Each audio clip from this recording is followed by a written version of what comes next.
Welcome to Ask the Imam Show. Imam Musri, appreciate you coming back again. It's my pleasure to be with you. Hope you're doing good. We've talked about so many things. You've shared with me about Islam's take on Judgment Day, about Islam's take on the prophets, and about the angels, and even about Jesus. I'm really curious is, what is Islam's purpose? What is Islam's main goal? Because you've shared some stuff with me, agreed and heard, and I appreciate you telling me. But what is the goal of Islam? Excellent question. Well, a lot of people, when they look at religion in general, they don't understand the purpose of that religion. And a lot of people today think that religion or places of worship are mechanisms to control people, to literally enslave people, make people, pay money, and to believe in stuff that doesn't match with science. But Islam is not a religion. Islam is a way of life. It's not just beliefs and an outlook about life, but it is practical steps how to live a happy, successful life, how to succeed in raising a family and in enjoying your life and doing the right things. So there are a lot of details in Islam to guide us step by step how to live that life, a life of peace. Which, I'm sorry, but I have to interject. Islam translated as peace, am I correct? Islam is an Arabic word that means peace or entering into peace. Kind of sets you up to what you're saying. Yeah, so that defines the goal of Islam. That is, we want, or Islam wants to transfer us into a life of peace. Not peace in the sense of, no war in a military sense, but peace in terms of inner peace, number one, that you have this serenity, this calmness, and there's no worry, there's no frustration inside of you, that you really are content with what you are going through, what your life is. And it is a peace with your family. So Islam guides us to how to establish the right relationships with your wife, with your children, so you can have a happy family, a balanced family. Everybody is doing what they're supposed to achieve this peace within the family. There is no constant fighting and arguing and abuse that we hear a lot about in families today. And then to create that peace between you and your community, with your neighbors, with your associates at work, in school, wherever you are. So the circle gets bigger, and Islam defines how to interact in public, how to dress in public, how to speak in public, how to keep your commitments, how to honor, other people, how to respect their points of view, to achieve this peace. Then Islam takes it to the next level with nature. What's our relationship to all the animals, the trees, the water, the air, the universe around us? The details that Islam provides to how we understand and how the relationship should be gives balance in our lives. Last but not least, Islam defines the relationship with the creator of all this, our creator and the creator of the whole universe, and that's God. What kind of relationship should be between the human and its creator? Is it a relationship based on fear or love? Is it one-way relationship or two-way relationship?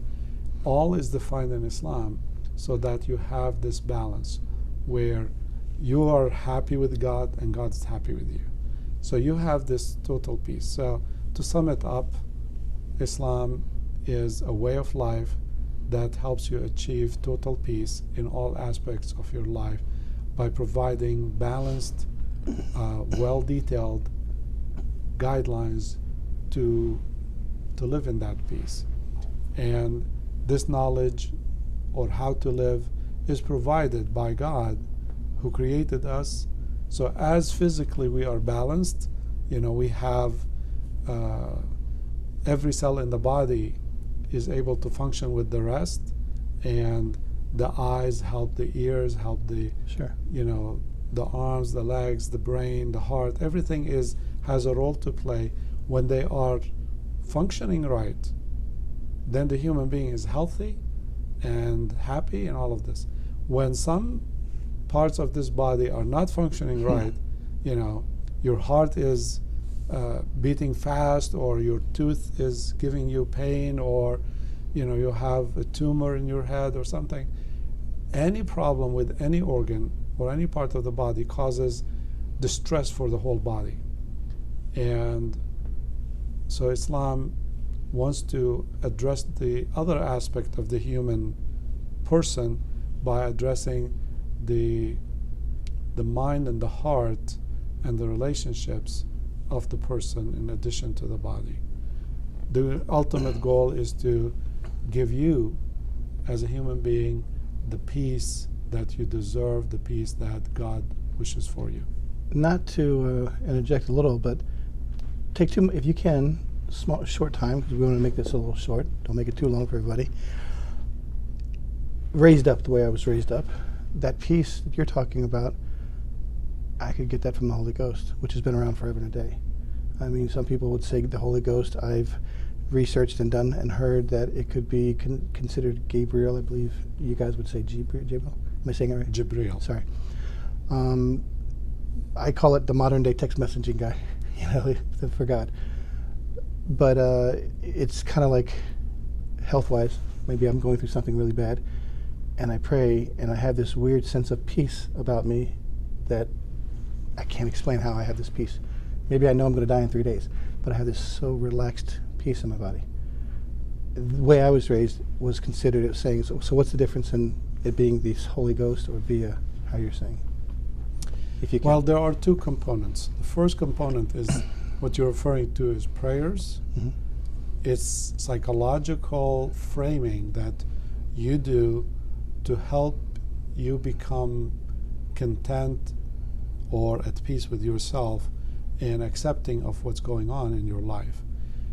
But reality, that's not going to change your life by itself. What are the practical steps? What do you actually have to do to complement, to augment the prayers? And that is, you have to live the right lifestyle. Okay?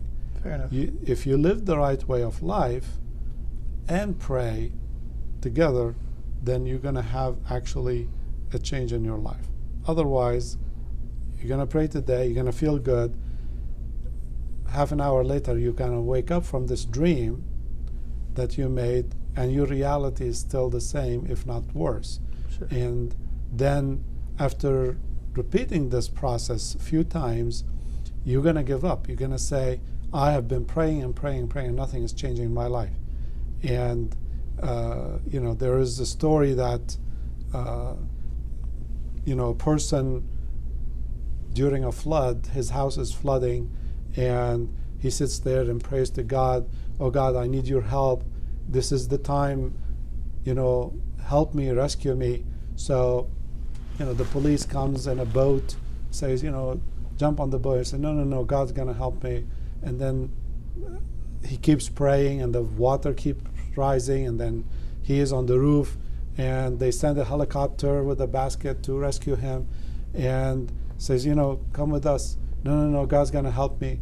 And then he drowns. And then he goes to God, and God says, he asks God, why didn't you help me? He said, well, I sent you a boat, I sent you a helicopter. What else do you want? You have to do something. You have to do something. And Right. that is where most people of faith stop. They just limit it to praying, and praying is important component, but they don't take any steps to change their lives in the right direction in order for them to achieve the peace they seek. Almost like words are words without action. Exactly. Action without words, yeah. I agree with you there. I definitely appreciate your time. Thank you for My that. You kind pleasure. of enlightened me. You can always get every question answered. He's really good. Appreciate it. Until next time, guys, take care. If you like, subscribe. See you next time.